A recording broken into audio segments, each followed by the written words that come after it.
Yo, welcome back. We are playing bots today, but we're doing things a little bit differently. Voltie and I are going to do a little bit of a collab, and we are doing a mini series, uh, all Grixis versus bots. So a bit of bus stop versus Browntown action for you.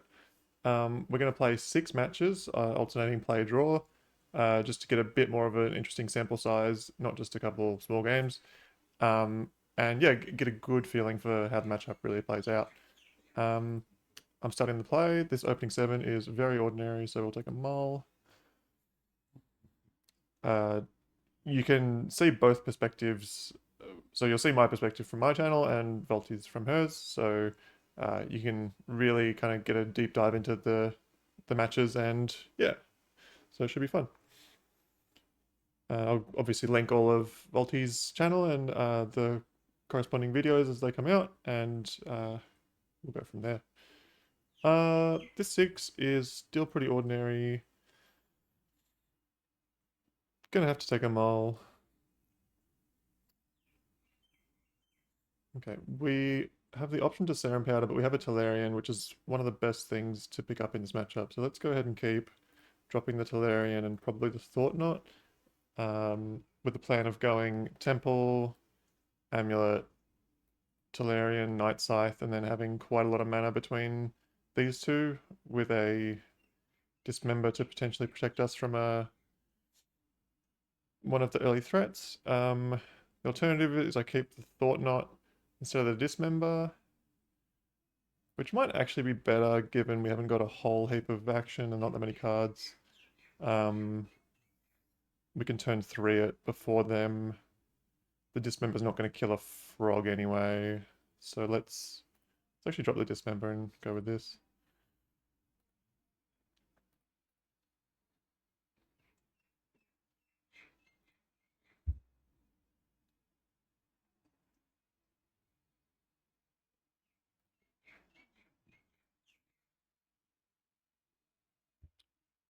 Volti is on pretty much stock bus stop Grixis. Notably on Modo, for those who don't know, Deadpool is not legal, so I believe she'll just be replacing that with a Pyrogoyf. And otherwise, you know what Grixis looks like. I'm not gonna. Um, I'll put a link in the description with the deck lists, but yeah, if you've been playing Highlander for a bit, you know what Grixis is about.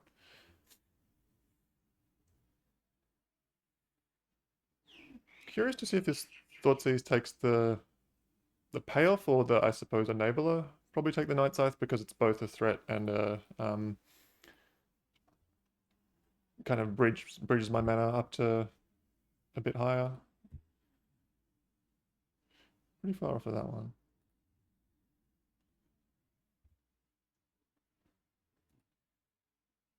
So my kind of heuristic or mantra against Grixis is that you don't want to mulligan quite as aggressively as you would against most decks. So if you're playing against like a Mardu or something, you don't really need to. You kind of want to just get a very powerful hand and just rely on that to beat them. And I know that sounds simple, but that's really bot's philosophy is just make more mana than your opponent and kind of leverage that advantage. Um, But against Grixis, because they have such good interaction pretty much on all points in the curve, you can't always rely on like a Mana Vault or a Sol Ring to get you ahead when they can Force of Will it or Force of Negation it or Spell Pierce it or Thought Seize it. They've got a lot of ways to disrupt you. So really you just need to have the ability to keep casting spells and you don't mind being a little bit slower, all things considered. Like you don't want to just mulligan to a 5 that's gonna power out something on turn 1 and then it just gets Force of Will and um, all of the kind of speed that you're trying to work towards doesn't really matter when your opponent's got effective interaction to um, kind of invalidate the speed that you gained out of it. So Tassiger.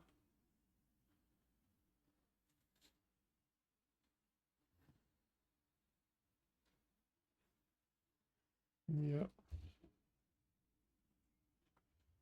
Okay, I wish I kept the Dismember of the Thought Knot, but that's hindsight. Um, This willingness to leave up the underground sea makes me think it could be a spell pierce here. I think I would rather lead on the Thought Knot. One, to kind of make sure that we can start racing relatively effectively. This Ancient Tomb's going to hurt me quite a bit, so I don't want to just like get a Khan down, get it killed by the Tasiga, and then just be behind in the race the whole time. At least that this can potentially keep up the race with the Tasiga, but it's getting dismembered. Um, so we will need to hope that the Khan can get us something going. Force Days, Murktide, Molten Collapse. Hmm.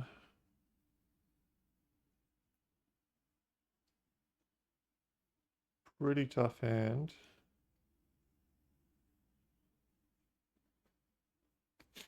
Definitely wish I had that Dismember. But it probably would have been forced, and then Thought Not would have been dismembered. As is. Not too worried about the days. We can play around that with the Jewel Amulet. Um, I think the Murktide's pretty far off, so I'm not too concerned about that. Although, when I say far off, I mean not next turn, but possibly the following. I think the Molten Collapse is kind of quietly the card that I have to take here. If Voltie just kills my Jeweled Amulet, I'm really like, I don't really see any way that I can kind of snowball my mana and actually get back into this game. Like, we're just gonna have to power through the Force of Will, and I guess the one of these will get forced, and then hopefully the next one survives, and then that's how we actually take this game. Um, so the card will most likely be bait, and then hopefully I draw some kind of cheap artifact to get the Tolarian up a bit, and then get to the Sunring Titan to take care of the mana, answer the Tasiga, and then potentially prevent the Murktide from coming down in the first place. Because like right now, Voltie doesn't have anything proactive to do. Um, of course, his Brainstorm could find action, but given how far behind we are, gonna have to just take that risk. Okay. As long as a Brainstorm, go to 14 here.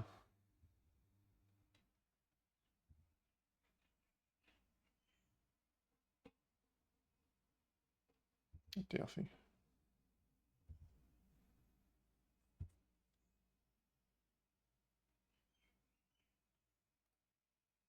Curious to see if this is actually good enough to bait the Force.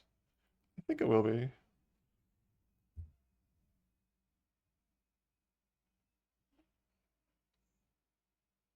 I guess you're just going to force it and then play it with Delphi and then trust that that's pretty much going to kill me, which it kind of will.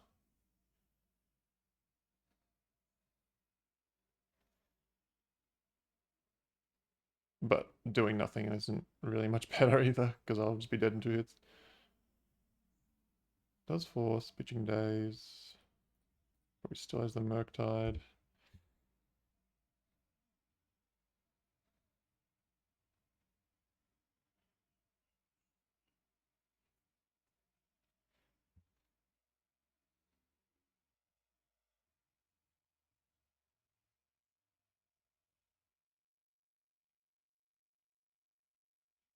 It's a shame we could never really. I guess, yeah, that Thor Seeds turn 1 was actually a really big deal to prevent the Tolarian and the Deserted Temple from really getting us any traction in terms of a mana advantage. Um, but that's the Grixis deck for you. It interacts very well. So when you multi 5, you really are kind of at the mercy of their draws. I assume it's just going to kill this, and then I'll probably take 2 more draw steps and then die to this Tasiga. Yup.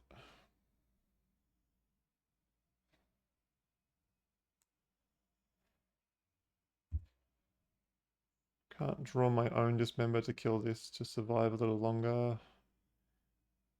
Probably just run out the Murktide because it'll be a 6 power creature. Oh, you have something to find off of this? Okay, Nile Spellbomb? Null Rod. Very nice.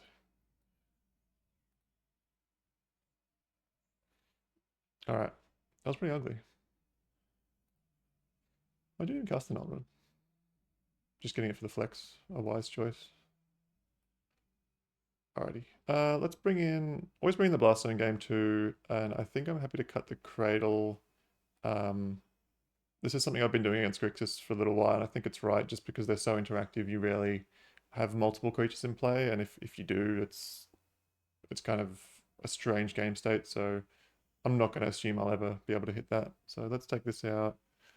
Cards I want to bring in, probably the Vacuum, maybe the Haywire Mine. I'm still deciding between... I was thinking about my sideboard plan prior to recording. The Might and the Shadow Spear, I'm not sure about if I want to apply those in this matchup. I do want to try the Tangle Wire.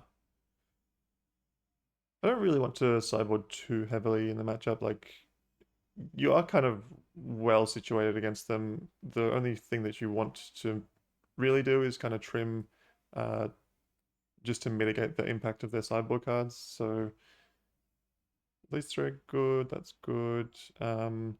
Stuff like Regalia and Aether Spark are both pretty bad against lots of removal. Both get stuck under a Null Rod, so it's definitely important to hedge against Energy Flux and Null Rod where you can. Those will be the two things that we're most scared of at this point. I think Khan's pretty ordinary as well.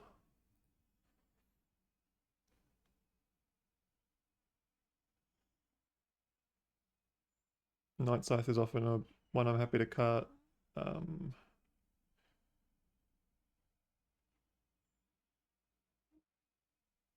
Don't mind cutting Jawed Amulet either. Vexing Bauble's good to stop forces. Relic's good.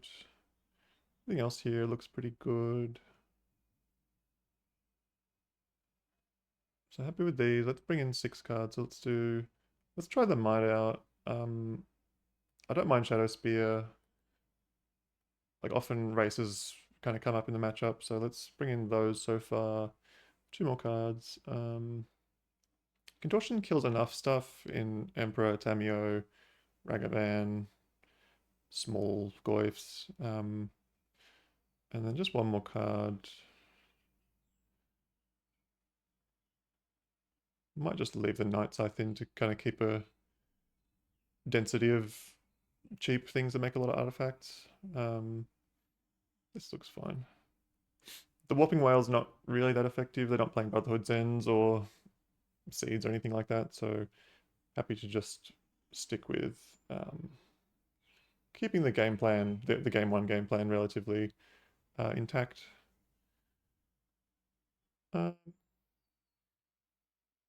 These are always interesting hands that could go either way. I'm going to keep this one. So what I mean by this is Saga hands are, they kind of have a very well-known power level. So what I mean by that is I'm going to play Saga on 2, turn 3, probably make a token, turn 4, make a token. So I know what my first 4 or 5 turns look like just by having a Saga in the opening hand. And the question is that game plan going to be good enough? I think backed by Relic and the K command, which I can power out with the Temple, I think that's going to be good enough to keep, but you can't just keep all... Like on 7, you're definitely not just keeping any Saga hand that has 2 additional lands. Like you need a bit of love to get the Saga tokens bigger, or yeah, it's some kind of interaction to make it worthwhile. But this one I think is fine, so let's go ahead and keep.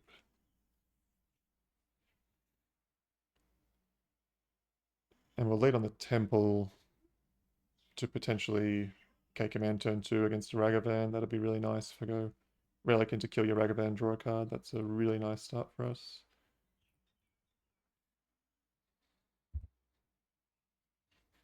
And also the Saga is generally pretty good against like a Null Rod where they would take a turn off to sort of do nothing. And I would just make a lot of extra power. And often, as long as you don't get like as long as they don't have two removal spells on the turn after they untap with the Null Rod, you can usually just leverage the how far ahead you are with the constructs to take it. The Saga also doesn't get Thoughtseize, doesn't get Inquisition, doesn't get Duress, doesn't get Forced. So it's one of the nice things that doesn't interact with the stack or it doesn't get picked off by a discard spell.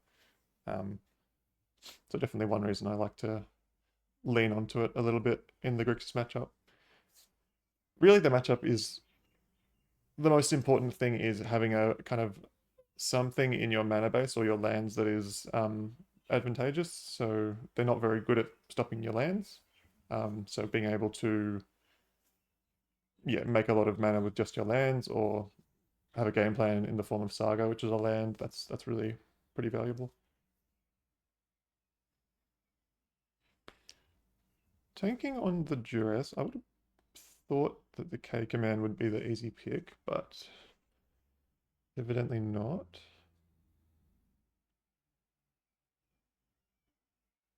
Okay, it does take it. I read that to mean that they were thinking about taking the Forsaken Monument, which I'm not sure what they would have going on that would lead them to that kind of consideration.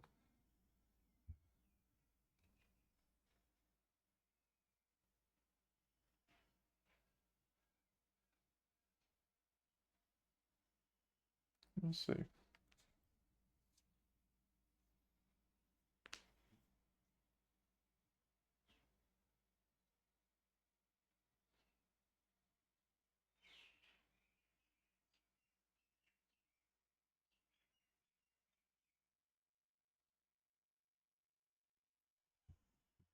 The Monument is like extremely powerful against like a fair plan. Like if they're just running out a Psychic Frog or a Barragoyf and I play Forsaken Monument and make like 8/8 tokens and put a Shadow Spear on them, like yes, that's gonna absolutely beat through a fair plan. So could just be that they're respecting the Monument. We'll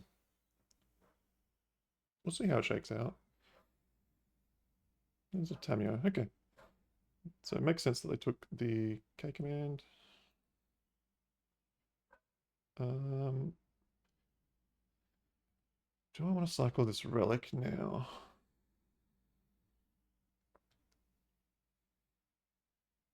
I don't think so.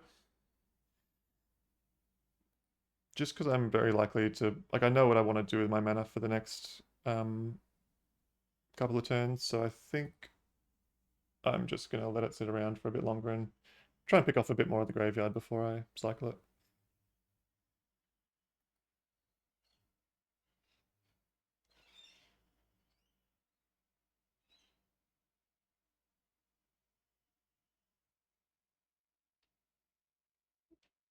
I could see an energy flux in hand, which would make you want to think about taking the monument, because a monument is a good way to kind of power through an energy flux and make it easy enough to have heaps of mana to just pay for it.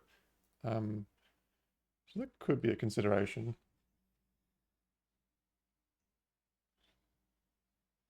Brainstorm to flip Tamio, sure.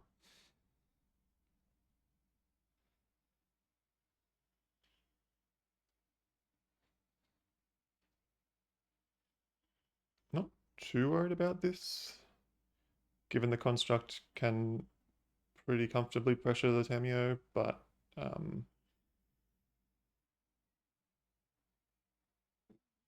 we'll see if they've got a removal spell to back it up as well to protect the Tamio from the construct.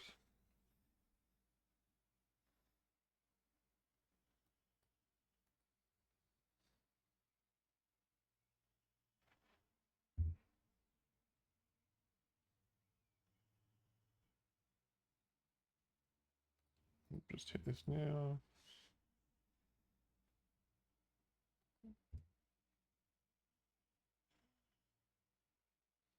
Okay, no play. Obviously get our guy.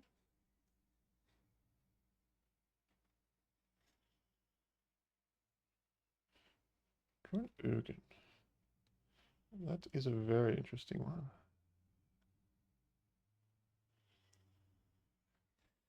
So I can just get Mana Vault and play Ugin.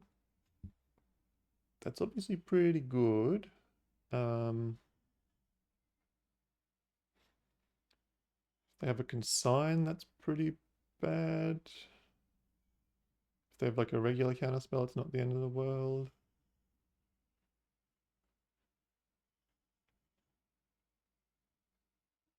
I think I'm somewhat interested in making a token still, getting Mana Vault, playing Ancient Tomb, and then playing the Forsaken Monument. That would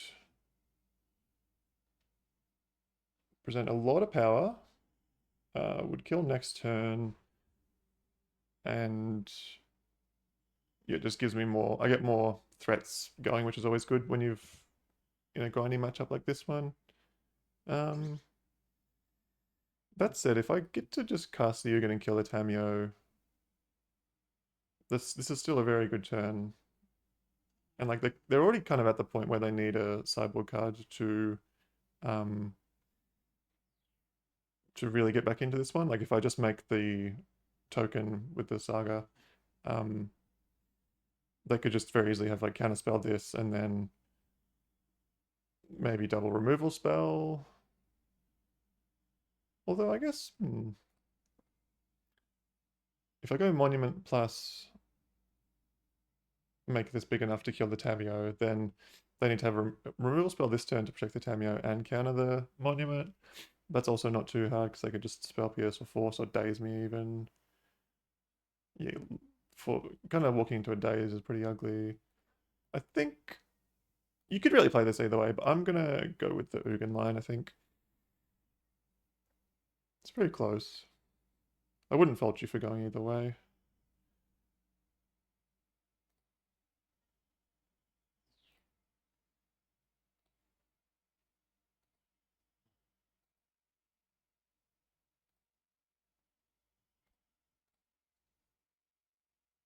Like now they really need to have consign, and at least if that's like worst case scenario, and if they have that at least get to knock the Tamio back down to one loyalty, so it doesn't draw a card next or doesn't bring something back next turn.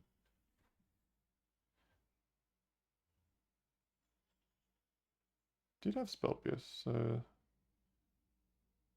not the end of the world. Not great though.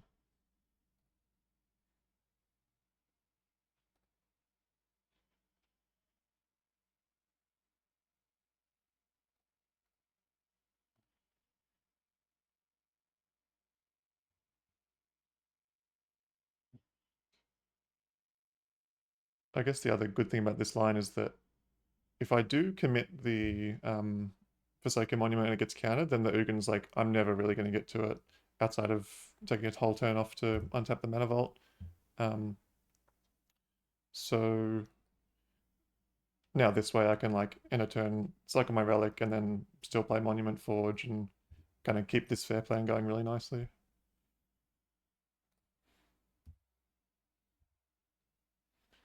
Hit them for 3.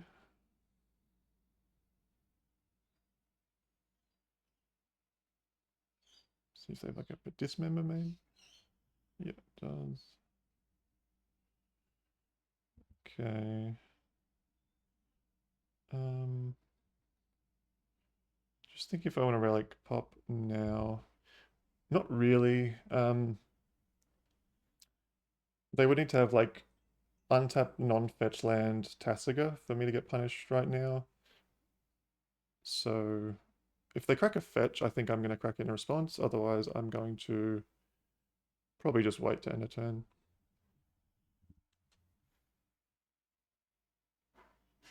Okay. That is half of the equation I mentioned. There's the Bone Man, so nothing too scary to hit here.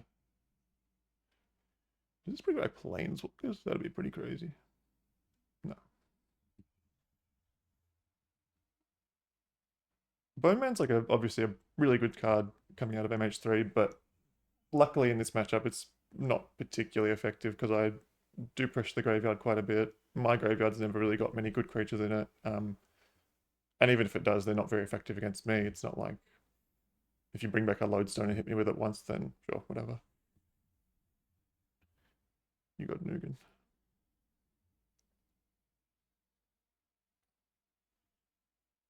Alright, I'm happy to cycle this and work towards the Forsaken Monument. Oh, baby. Let's not untap this yet.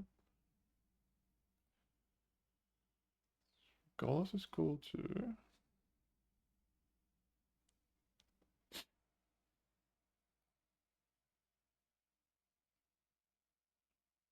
A lot of options here. I think I'm gonna go with the Golos.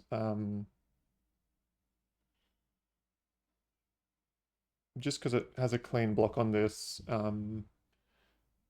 Yeah. I think that's enough reason to go for it. Over the monument, I should be saying. And if it gets there, I'll probably just get like planar Nexus and be pretty happy.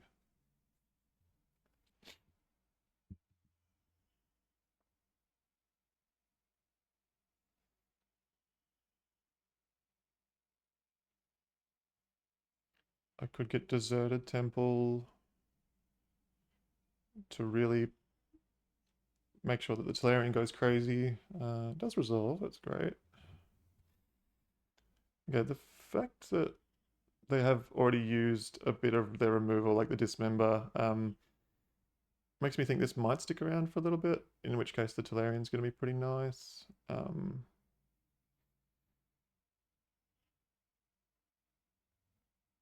I could probably just get Workshop, actually. That's probably the best thing to do.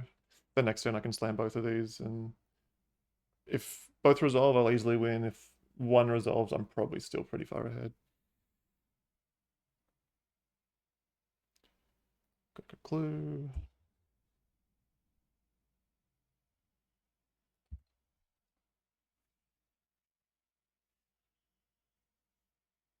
Maybe the Relic Pop was a little hasty, because now they could like cycle Troll, bring it back, hit me for a bunch, but I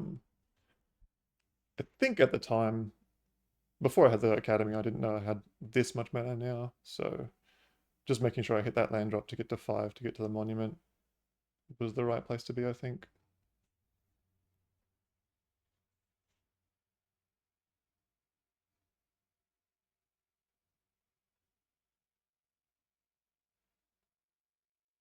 Also at a good spot in the game where Lux is very beatable, Null Rod's borderline irrelevant, so all the usual scary stuff in those early to mid turns of the bots, well, the sideboard cards that beat up bots, aren't really that scary right now. Pyroglyph's not too bad. Sheoldred could be a little scary, but definitely beatable.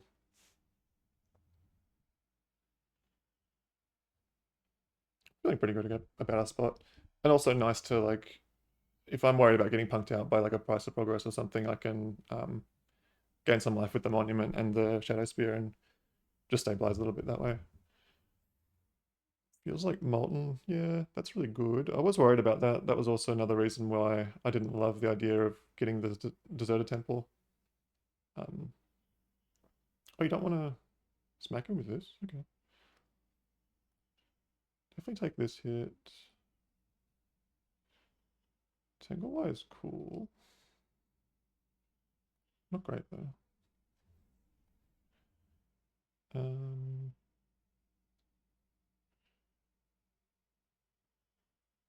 Definitely feels like a counterspell here.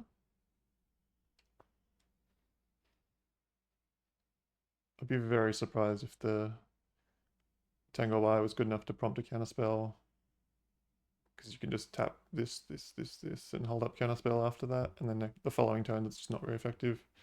Not holding up pop right now. Yeah. This is 7 damage.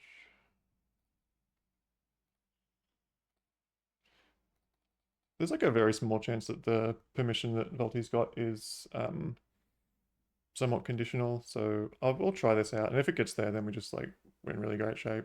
And if not, we'll play the Tangle Wire. Counterspell, fair enough.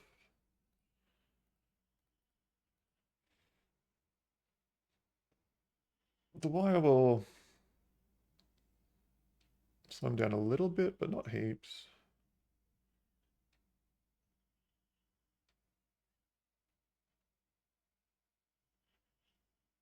We are in a pretty...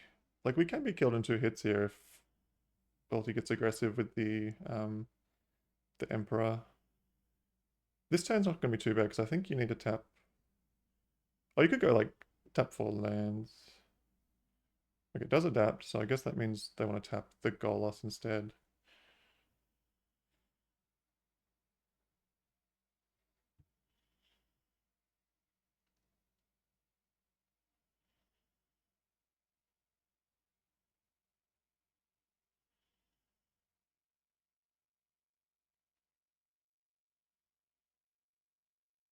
Gets a Surveil land, that makes sense. We tap these ones.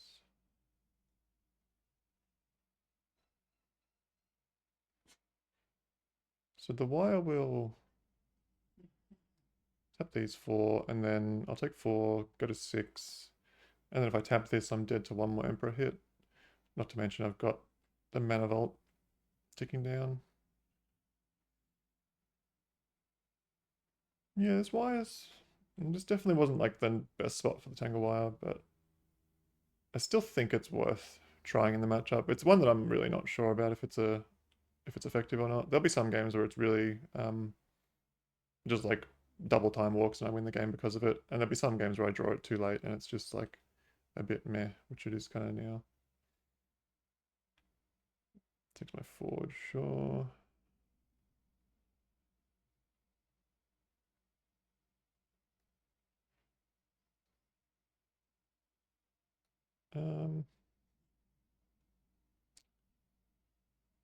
Honestly, I probably just want to untap this turn, given I've got nothing to play right now. And then stop taking the damage here, and then hopefully the following turn I can just kill this off and go from there. So I would tap this, and then the Tangle Wire would tap this. That kind of makes sense. Now the real test, am I smart enough to stack my triggers correctly? It's actually in the right order, so click on this one.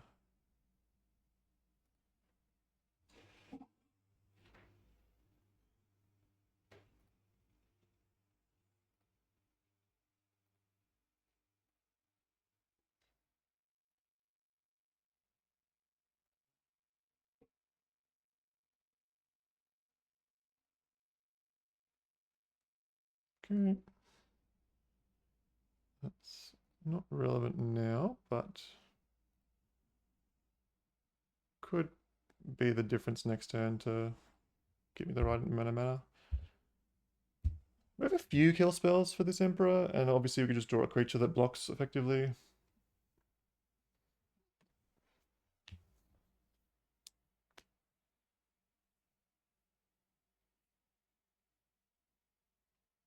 Hopefully no threat. If I have a second threat, it's pretty scary. Same deal.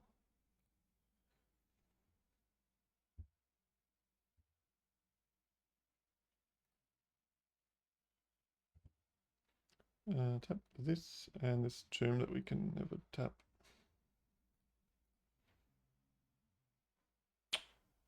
Damn. Okay.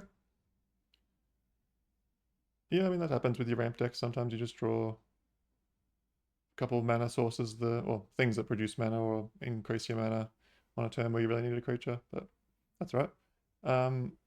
That'll be match 1. So thanks for watching and stay tuned for match 2.